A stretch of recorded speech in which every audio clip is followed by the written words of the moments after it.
Hello, and welcome to today's virtual education event, Endoscopic Mucosal Resection Methods and Procedures. I am Anna Yeager, the Senior Marketing Manager at GI Supply, and I'll be your moderator for today's event. This presentation is being recorded in its entirety, and a replay will be available on GI Supply's website within a few days. During the event, if you have questions or comments, please submit them using the chat box in the bottom of your viewing screen. Questions will be addressed at the end of the presentation.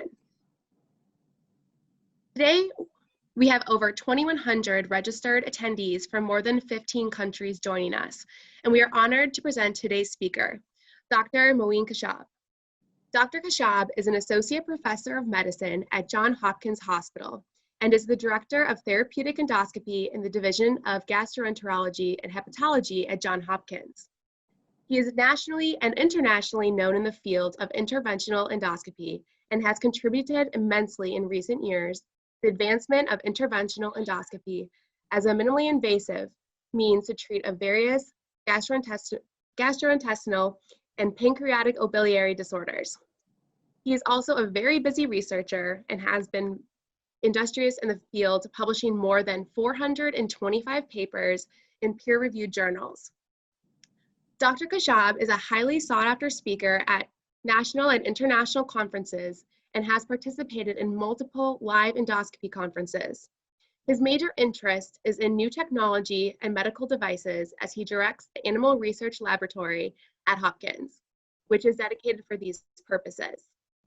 Dr. Khashab is involved with multiple gastrointestinal societies and has served on many committees, including the Standard of Practice Committee of the American Society for Gastrointestinal Endoscopy, ASGE, which is in charge of formulating practice guidelines for the practice of endoscopy. Dr. Khashab has also served as an associate editor for the journal Endoscopy, a premier journal in the field. Dr. Khashab completed his medical school at the American University of Beirut and subsequently completed residency in internal medicine and fellowship in gastroenterology at Indiana University. He then completed a 2-year fellowship at Johns Hopkins Hospital before he joined the Hopkins faculty in 2011. Welcome, Dr. Khashab, and thank you for taking time today to join us. The floor is all yours. Thank you for the detailed introduction. It's a pleasure to be here. I hope everyone can see me, hear me, and see the slides. I know the slides can be a little blurry depending on your local internet or local Wi-Fi. The session will last about an hour, so we'll speak for 30 to 40 minutes and then open the floor for discussion. You can send your questions to through the Q&A box at the bottom of the screen. I'll be able to answer some of them at the end. So you may want to just wait a little bit and start sending your questions when I start showing you some videos at the end. I'm hoping that this session will be interactive and we'll be asking some questions and polling the audience just to make it a little bit more fun and interactive. Thank you for GI Supply to inviting me to give this talk on endoscopic mucosal resection methods. I want to acknowledge my partner, Dr. Sawani Nam, and my friend, Dr. Yutaka Sairo.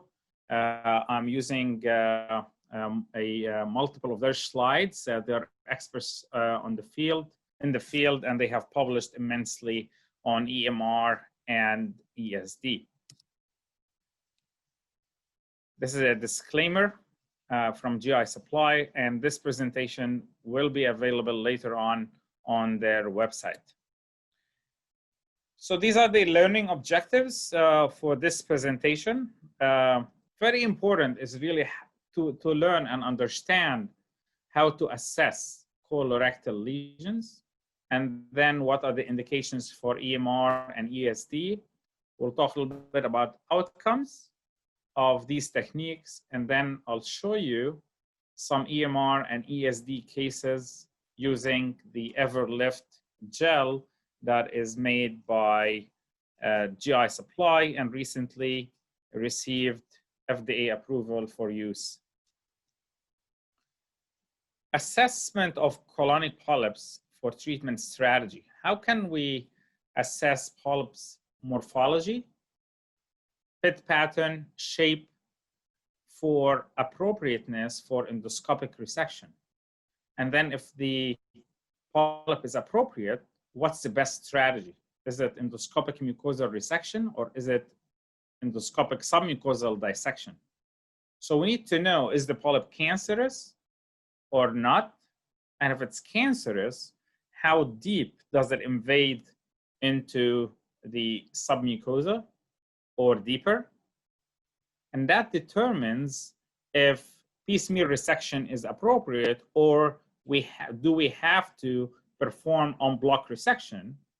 And of course, if it's deeply invasive, then we will know that the patient should go to surgery, and endoscopic resection is inappropriate.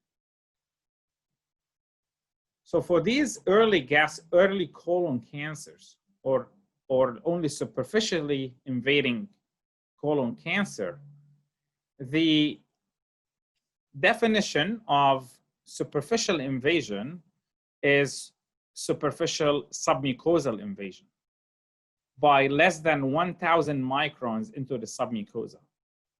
So when colon cancer invades into the submucosa by less than 1,000 microns or less than 1 millimeters, then this is endoscopically resectable. Why is that?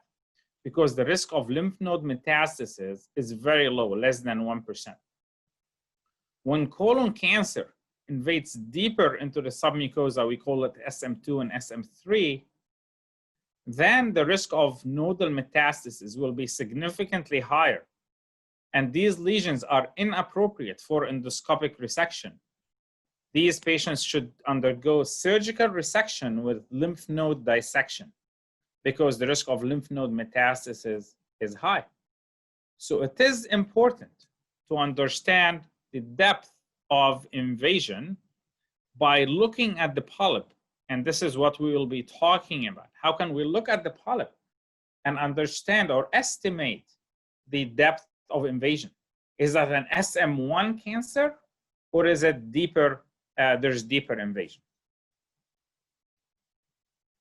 So EMR, or endoscopic mucosal resection, it is appropriate for non-invasive pathology.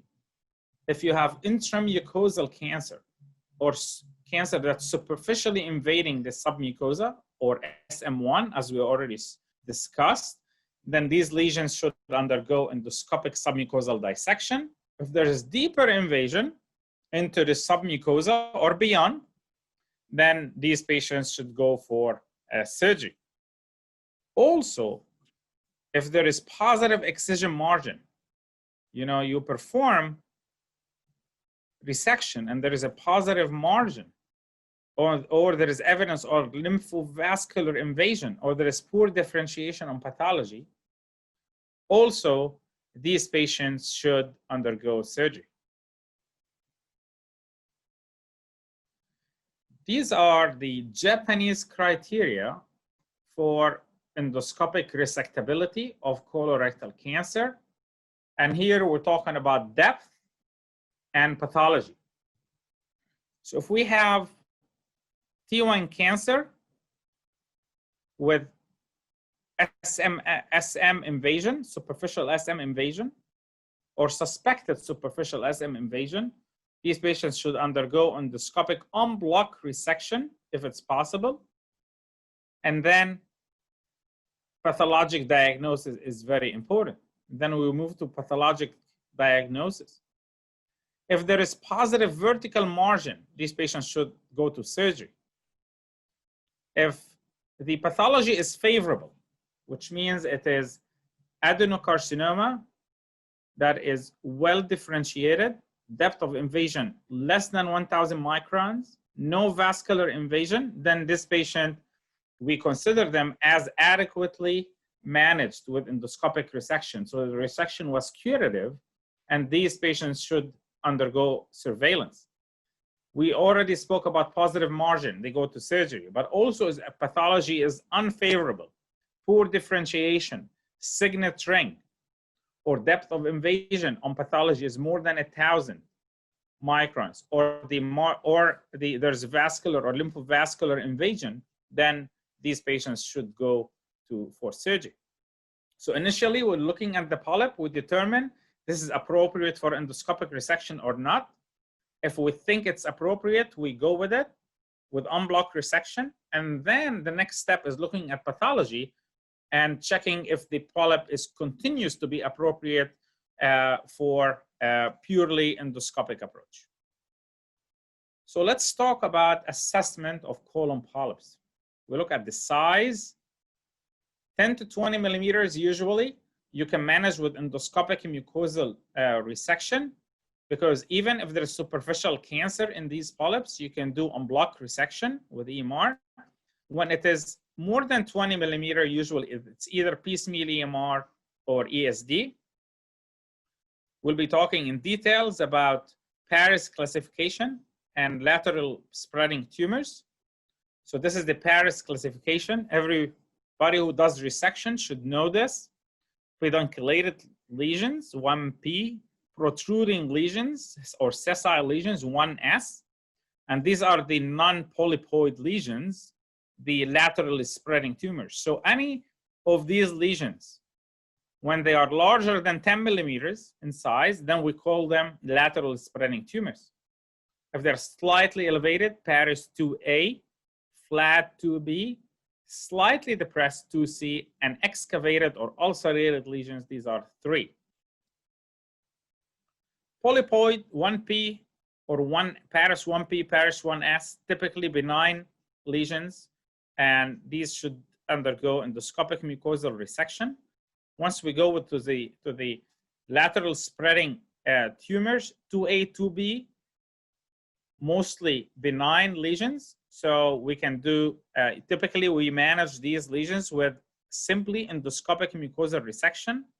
Once we go with 2C, these are slightly depressed lesions. There becomes an increasing risk of superficial cancer or SM1 cancers. So these lesions should undergo either ESD or en-bloc EMR. And 3C, high risk for deep submucosal invasion, then these lesions should go for surgery. Lateral spreading tumors, so flat colorectal neoplasms more than 10 millimeters in size. This can be granular or non-granular. So granular lesions, see this is flat lesions with multiple nodules here, flat nodules. And this is homogeneous pattern. Once we see a sessile part, so this becomes a mixed granular. So this is both flat with nodules. So this is mixed granular. And it's important to know this, where it is homogeneous or mixed, because the depth or the risk of deeply invasive cancer is different. And then we go for non-granular. We don't see these nodules, whether flat or raised. It's just smooth surface. And also it's important to classify granular versus non-granular, homogeneous versus mixed, because risk of cancer is different. So let's do a poll here. See if we can do that here. So which type of polyp morphology is associated with high risk of submucosal, the highest risk of submucosal invasion? So we have a lateral spreading tumor, homogeneous type. This is a granular homogeneous type, granular mixed type. This is a pedunculated polyp, and this is a non-granular polyp. So I'm gonna do a poll here.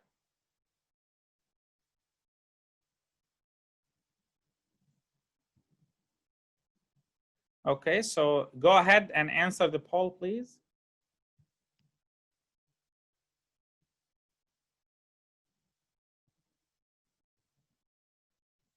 Actually, bear with me here. Sorry, hold on a second. we're gonna go back and do this. Okay, so relaunch polling. Okay, so here you go. So which type of polyp morphology is associated with the highest risk of submucosal invasion?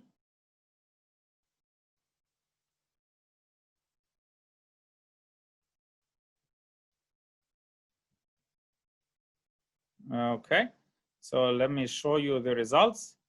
So the majority say non-granular, and then some believe it is the mixed. So you are correct in that the non-granular has the highest risk. And next will be the mixed type. So the overall, the non-granular, we'll see some data here. So if you have homogeneous lateral spreading type, the granular tumor, the risk of, or polyp, the risk of submucosal invasion is less than 2%. I will quote, usually I quote 0.5%. So if you have mixed, so you have flat and you have a nodule, 6 to 10%.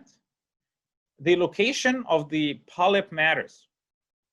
The upper end of this range is usually in the distal, with distal polyps, like rectal polyps. More proximally, the risk is about 4%. So I personally, if I have a lesion like this in the rectum, I would do ESD. Many of us still do EMR for lesions like this because the risk of, if it's in the ascending colon, for example, because of the complexity of ESD and also the lower risk of cancer as compared to lesions in the rectum. If we go to non-granular here, so you have non-granular lesion like the one I showed you, it's about 10%. But if it's a non-granular with a depressed part, so you have a 2A flat non-granular lesion with a depressed part, so also a Paris 2C, the risk of submucosal invasion goes high up, 45 to 70%. We hear a lot of about 30% or a third of patients, still very high. But with respect to the question before, non-granular usually has higher risk of deep submucosal invasion as compared to, or submucosal invasion as compared to granular polyps. So this is about lateral spreading tumor, granular, non-granular, extremely important to estimate the depth of invasion. So that's the shape of the polyp. What about looking at the surface or the pit pattern? We use high definition colonoscopes and we use chromoendoscopy, typically NBI. We use the Kudo classification to look at the pit pattern. And also when we use MBI, it's a JNet, Japanese MBI expert team classification. Usually these are Zoom endoscopes. Here in the US, we use the NICE classification, which is the MBI International Colorectal Endoscopic classification. They're both very similar. You know, NICE and the JNet, this is the surface pattern. So you have, this is the JNet classification, type 1, type 2A and B, and type 3. If you're using the NICE classification, it will be 1, 2, and 3. So 1 is in both classification is the hyperplastic polyps, also serrated polyps. Type 3 or the invasive cancer. It is basically where you lose the vascular or pit pattern when you look at the surface of the polyp. The 2A and 2B or type 2 and the NICE classification are the polyps with either low-grade dysplasia, high-grade dysplasia, or superficial invasive cancer. The Japanese classification is a little bit more detailed because it gives us an idea of the degree of invasion for submucosal invading tumors. And that's why they classify it as 2A or 2B. With 2A, we see here its regular branched or tubular pattern. When you go for 2B, there's increased risk of superficial submucosal invasion. You're gonna see some irregularity. You're not gonna lose the pit pattern completely, but there's some irregularity. It's important to differentiate 2A from 2B because 2A is appropriate for piecemeal EMR, 2B because of the risk of superficial submucosal invasion, then you have to do ESD. Okay, let's another poll question. Which examination should be avoided for evaluation of polyp before endoscopic resection? Let me move here just a second. Let me launch polling. Just bear with me here, sorry for that.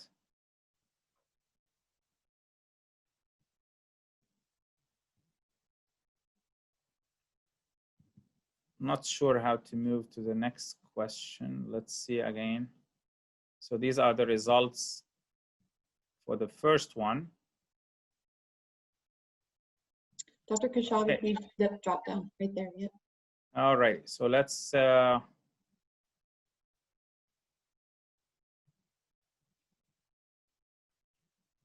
okay, so what examination should be avoided?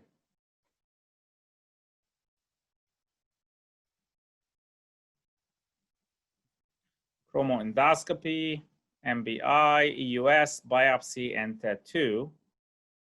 Okay, so let me share here. So vast majority biopsy, which I think is also the correct result. So the biopsy creates fibrosis. Even so, it's not only snare biopsy, even forceps biopsy. So if you can't remove the lesion, you should refer it to an expert. If you have high suspicion for cancer, like an ulcerated or excavated lesion, then it's okay to take a biopsy because it is unlikely for the polyp to be resectable, but there is no sign of deep invasion, they should not biopsy and because it creates submucosal fibrosis. If you feel obliged to biopsy, and you have a nodule, so you have a lesion that's partly flat and partly nodular, get biopsy of the nodule because there is increased risk of cancer in the nodule. And also by avoiding when you biopsy a flat lesion, you can easily get to the submucosa and create fibrosis. So these are the two reasons why you should avoid doing that. How safe is EMR?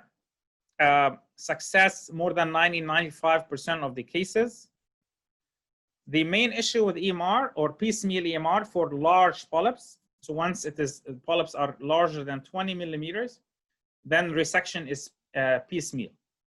Recurrence rate here in this study, it is about 14%. If you look at the literature, it can be higher. Adverse events in perforation in 1.5% and bleeding in 6.5%. So the highest risk is for bleeding. It's up to 10% of these polyps. Most bleeding stops on its own, which is a good thing. Perforation risk in expert hands is less than 1%. Main thing is really the recurrence. Having said that, most of these recurrences can be managed endoscopically. So when we say recurrence rate 13, 14, or 20%, it doesn't mean like mostly the vast majority of these patients can be managed endoscopically. This is ESD, and we'll show you a video here. This is a colonic polyp using an insulated tip knife IT Nano. And here we see a beautiful submucosal layer. Typically very slow dissection. the dissection always has to be above the muscle and parallel to the muscle. You want to know the direction of the muscle while cutting and stay above it and not injure it. Also, you know where the polyp or the tumor is, and you want to ensure you don't cut through the tumor, because your goal is for en bloc resection, because that can impede or affect the pathologic interpretation. Different knives are available, as you guys know, different CARI settings. Many of us have just go and experience with different knives, different settings, and at the end we settle on a couple of knives that we use all the time and perfect. So I don't think you can say there's one knife that's the best knife in the market. Many times we use more than one knife during the procedure. This is an insulated tip knife, so it has an enhanced safety because of the ceramic tip. So for ESD, this large study from Alessandro Ripicci in Endoscopy 2012, almost 3,000 lesions. Sorry for that.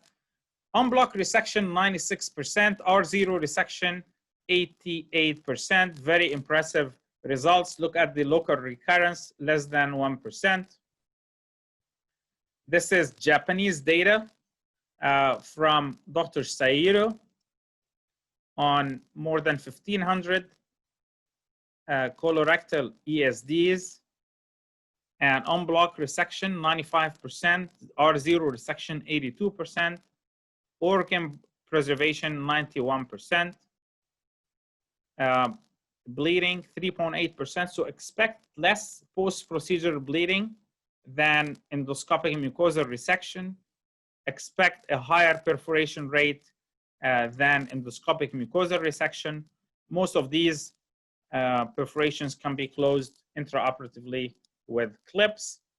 This is procedure time against polyp size. Once you get to the 5 and 6 centimeter polyps, you expect to spend half of your day resecting these polyps. So this needs dedication and patience. Okay, let's see if we can make this work here. Which of the following is not an indication for colorectal ESD? Lesion with severe fibrosis, lesion involving the anal canal, lesion with ulceration, and large circumferential lesion in the rectum. Bear with me here. Here you go. Okay, so let's answer. The audience is experienced, and you guys have been on spot. Give you a few more seconds.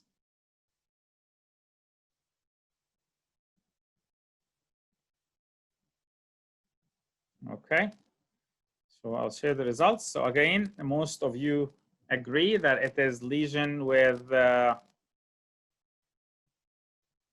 ulceration, and I also agree with you.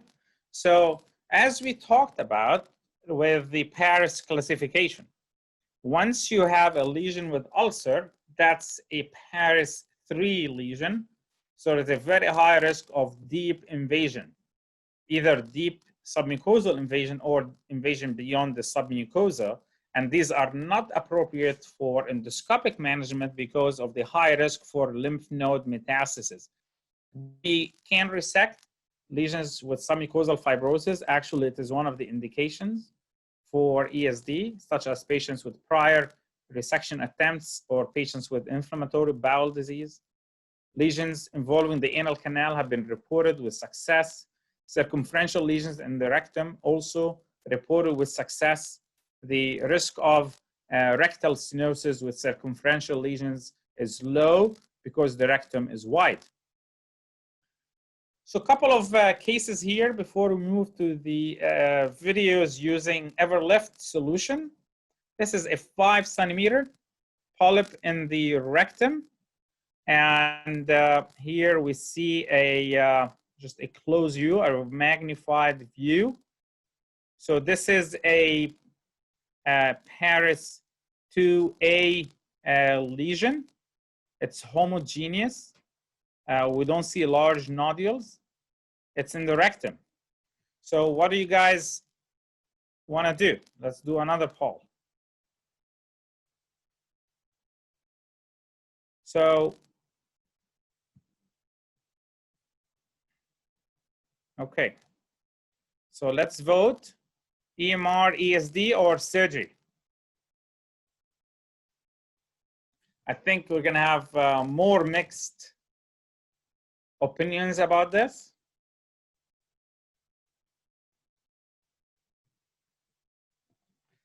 Okay, let's end the polling here and share the results. So 61% ESD and 33% EMR. Interesting. So this is a 2A homogeneous type. So the risk of submucosal invasion is very, very low with this. It's less than 2%. So I typically perform endoscopic mucosal resection for these polyps. There's no uniform need for endoscopic submucosal dissection. It's not wrong, but if you're an expert on ESD, it's fine. But piecemeal endoscopic mucosal resection for an LST homogeneous type in the rectum is fine. There's low risk of cancer. So the pathology on this was tubulovillous adenoma. So this is a relatively small polyp in the sigmoid colon. So this was lifted and resected. I don't think we have a poll for this, but EMR, ESD, or surgery, many people will do EMR on this because it's small, and you can do on-block EMR. But if you come on a close view, as we talked about the NICE classification or the JNET classification, we see loss of papillary or loss of pit pattern here, completely lost. And also we see a nice demarcation line here. This is all signs of deeply invasive cancer. So this patient arguably should not get an EMR or even ESD. This patient should go straight to surgery because of the deeply signs for deep invasion. And this patient got on-block EMR, which allowed us for accurate pathologic interpretation with deep submucosal invasion. So surgery is recommended for such a lead. So we'll move now to look at few cases of Everlift. So this is the new gel solution lifting agent from GI Supply. I've had the experience for the last few months to use it in the esophagus, stomach, duodenum, and colon. And I'll show you a few examples here. Let's look at the time. We're still, it's still okay. So this is a relatively small polyp, semi-pedunculated, that was lifted with Everlift. Here, of course, we need on-block resection. Frequently, pedunculated polyps can have some superficially invading cancer, so we need on-block resection, and with some stock in the, we want to include some stock in the resection to assess the margin, and also make sure we have a negative margin in case we have some superficial submucosal invasion. So a very important to include some stock with these polyps. And this is relatively easy polyp, but the agent Everlift provided us with a beautiful lift that made the procedure easy. This is a larger polyp. It's a lateral spreading tumor that is 2A, and it is homogeneous. At least on the side we're looking at right now. So once we lift, of course, everything is going to look larger. Lifting is good. There is methylene blue integrated in this cellulose-based lifting agent. We do not have to lift the entire lesion.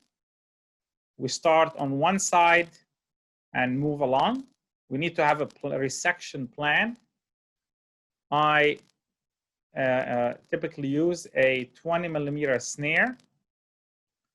I don't like using larger snares because then you're getting larger pieces, and then cautery transmits laterally and deeply. So the larger the piece, the larger the risk of vertical transmission of the cautery. So I like to limit it to 20mm. If I'm doing duodenal polyps, then I limit to 15. So importantly, when we're doing piecemeal resections, is to ensure we have the entire polyp at the margin of the prior resection. Otherwise, you're gonna spend a lot of time taking these small pieces you leave behind. Here, very careful piecemeal resection. Initially, as I said, you don't have to lift the entire polyp. The initial injection allowed us to resect most of the polyp with one injection. Here, once we reach the oral side of the polyp, where we had to perform more injection, here I'm able to inject using a 25 gauge needle. Many of you use 23 gauge needle, but here just to let you know that even you can inject it through a smaller gauge. We continue with the piecemeal resection. Here we're using endocut Q current. Some bleeding, we don't pay much attention to it as long as it is mild bleeding. Once you take your next resection, then that will take care of the bleeding. If a bleeding bothers us, we use the snare tip with soft coagulation. If it is more involved, then we can use the coag grasper. Similarly with soft coagulation. Here we're making sure we have negative margin on both sides of this, one of the last pieces here. And once we finish, we examine the edge of the polyp and the center of the polyp, make sure there's nothing remaining. If we have any remaining visible polypoid or adenomatous tissue, we want to resect and not ablate. Ablation is for the normal tissue, the edges. There is a randomized trial. There was a randomized trial from Michael Burke, published in Gastroenterology, showing significantly less recurrence rate when you ablate the margin using the snare tip.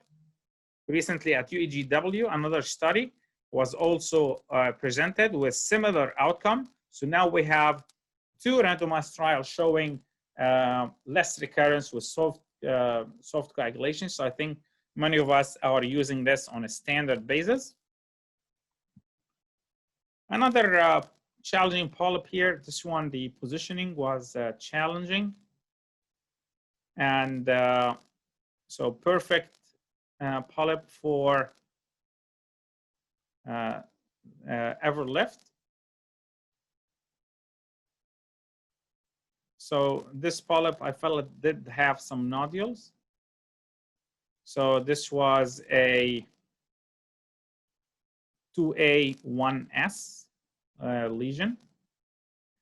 Since this was, as I discussed before, on the right side of the colon, the risk of deep or superficial submucosal invasion is about 4%. If it's in the rectum, much higher. So in the lesion like this in the rectum, I would go for ESD. Here, piecemeal EMR is still acceptable. So the piecemeal resection, minor bleeding, we don't care much for it. We don't have to be greedy and take very large pieces. Even just using 15 or 20 millimeter snare, it can be pretty efficient. A lot of talk these days on cold EMR. I think cold EMR is great for SSAs because you don't see much bleeding with those polyps. We still do cautery-assisted EMR for other polyps. And cold, I haven't been using cold either, even for SSAs, but I know there's some good data that this is the case. And of course, not using any cautery, basically you're eliminating perforation risk related to your resection. So this polyp was on a rim of a fold, and that made it a little challenging, but piecemeal resection, repeated injections, adequate lifting, adequate snare position, paying attention to the margins to minimize the need at the end to resect the small pieces, which can be, as you know, more difficult to resect than the larger pieces. Here we should try to get as much as we can and within the 2 millimeter or 2 centimeter snare.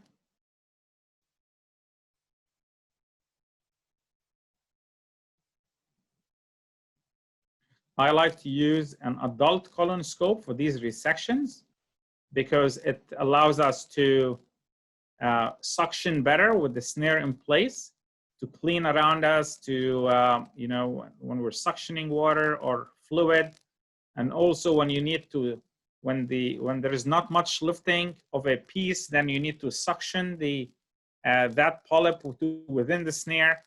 It gives you a better suction ability. So I like to use an adult colonoscope, and I use the Pete's colonoscope and for polyps that need to be where you need to retroflex in the colon or IC valve polyps, but otherwise I use an adult colonoscope. This is just to show you where we have used the Everlift in other places. Again, I've used it everywhere. This is a esophageal cancer patient where patient has GE junction adenocarcinoma and decided to do an ESD.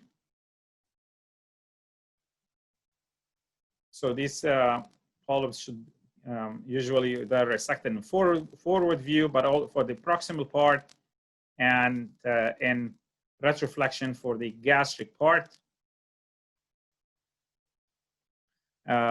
You don't need to add any methylene blue. One of the beauty of this solution is that I like the stain in it. You know, the degree. It's not too blue. It's not too dark. It's not too light. So it gives you the perfect view. You don't need to add any blue material. And here we see this submucosa very well.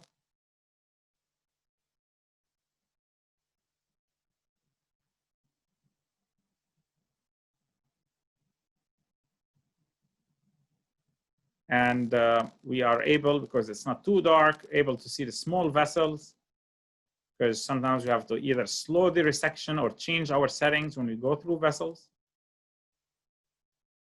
So it helps. The solution is retained very well. So there's no need for, probably, I think, decrease the need for repeated injections. And here we're finishing this up for this unblock resection. So to conclude, preoperative diagnosis, high definition endoscope and advanced endoscopic imaging modalities. EMR is effective for most large colon polyps. ESD is ideal for en-bloc resection for suspected or proven polyps with superficially invasive cancer, so SM1 invasion. Lesions with suspected proven deep submucosal invasion should go to surgery. As I showed you, Everlift is an impressive agent with my initial experience with it has been excellent, and it's a welcome addition to what we have on the market. These are the formal indications, contraindications, and procedure risk information. So you'll see this, you can go over it in details once this is on their education website. Thank you for your attention, and we'll be happy to answer any questions. Thank you. Wonderful. Okay, so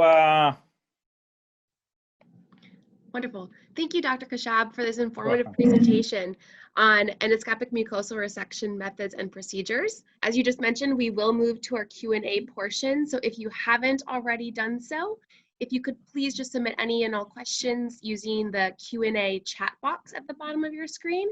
And it looks like we have a few already. So if you'd like to pick some that you would like to respond to. I mean, I'm scanning through the questions. So we have about 12 minutes to answer some of them. Yes, so the criteria, any invasion into the submucosa that's less than 1,000 microns is acceptable, because that is called SM1 invasion in the colon, and the risk of submucosal risk of lymph node metastasis is low. So 1,000 microns is acceptable for en-bloc resection. Question about lifting. Not every polyp that lifts means it is a non-cancerous polyp. There is a false negative lifting sign, which means you lift, it lifts, but then there will be deep invasion. Remember, if there's SM2 or SM3, you can still inject into the deep submucosa and lift the polyp, so it's not perfect. The Janet 2B, yes, so the question is, do we do chromoendoscopy to look at the pit pattern? So these classifications are MBI classifications, so you need to look at the pit pattern. There's a question about using the full thickness resection device instead of surgery for SM2, but small colorectal cancer. So FTRD allows you a full thickness resection and en-bloc resection. That's correct, but it's not going to take care of the lymph nodes. So an FTRD of a 1 centimeter colon cancer with SM2 invasion is similar to an en-bloc ESD of an SM2. Similar lymph node metastasis risk, so these patients should go to surgery. In that initial polyp, why not just use saline? I agree with you. For small polyps, you can just use saline. I'm just trying to show you some examples, but you are right. For small lesions, you can just use saline. Do you always prefer a cap for EMR? Yes, this is a soft cap. It gives you a nice working distance and stability. It's very cheap. It can be handmade. But I do advise you to put a cap on the scope, improves your vision, stability, exposure of the polyp in difficult locations behind the fold, and gives you, most importantly, working distance. Which is your go-to snare? You know, there's no go-to snare. I don't want to mention anything here, but I think you just have to get used to a snare and use it all the time and become familiar with it. You don't, I would say a medium stiffness snare is good. You don't want a very flimsy snare. Would you repeat colonoscopy after EMR of a large polyp if path did not show invasion? Yes, because of the risk of recurrence. So I quote patients 15 to 20% risk of, it's not recurrence, it's residual polyp. So if you do a piecemeal EMR at 15 to 20% risk of residual polyp, so we repeat the colonoscopy in 6 months, and this is the multi-society recommendations. First follow-up after piecemeal resection of a neoplastic polyp should be in 6 months, and then a year after that. What's your experience with hybrid EMR, ESD? It's a very good question. If you look at objectively at the literature, the results are not good. There is a success on block resection in a third of patients, but it really depends on the size of the polyp and also another technical aspect of how much submucosal dissection. First, if you have like a 5-6 centimeter polyp, you're not going to be able to do it on block with a snare. It's dangerous, so you shouldn't be doing that. We're talking about the 2, 3, 4 centimeter probably max. If you want to do that, I think it's okay. But you have to do adequate submucosal dissection so that your snare sits in the submucosa without slipping during closure. You got to be careful though. I wouldn't go for large polyps because of risk of deep injury to the colonic wall. How to confirm R0 pathologic resection in piecemeal EMR? You don't. There's no R0 resection with piecemeal EMR. But that's acceptable for benign polyps without invasion. We have 15% risk of recurrence, but all of those can be treated adequately for later on. We talked about the lifting and non-lifting signs already. Underwater EMR, I have not been performing it. There's increasing experience. I think it's fine, it's good, because what we do is we're inflating the colon with air, and that thins the muscular wall. So if you're using underwater EMR, the muscle stays thick, and it's possibly safer with less injury to the muscle. So it's theoretically provides you with a increased safety margin, but that remains to be determined. But the initial results are pretty good. Of course, it was initially described by Ken Ben Muller. We use they're asking coagulation or endocut for EMR. So we published a major randomized trial in gastroenterology with Heiko Pohl and Doug Rex with many other colleagues of coagulation current versus endocut Q. There was no difference in efficacy, no difference in recurrence, and no difference in complications. You can use either, but I think endocut Q provides a cleaner margin to assess for residual polyp. Also, I believe with endocut Q, we see less post-polypectomy syndrome. It's a quicker cut, so less transmission of cautery to the serosal side. So we see less post-polypectomy syndrome. I think many people believe that. Where exactly you prefer to inject depends on the polyp. If the polyp is kind of going behind the fold, I try to go there to lift it towards me. But if it's a flat, you just have good margin adjust or good position just at the margin that's close to you, and start from there. Do you close the scar with clips? Very important. That's the study that I was just telling you about in gastroenterology. The primary goal of the study was to look at clips versus no clips. The secondary aim was to look at coagulation versus endocut. And for clipping, there was significantly less delayed bleeding in polyps on the right side of the colon. We're only talking about non-pedunculated polyps that are larger than 2 centimeters in size. So if you have those polyps on the right side, the clipping does decrease the post-polypectomy bleeding rate.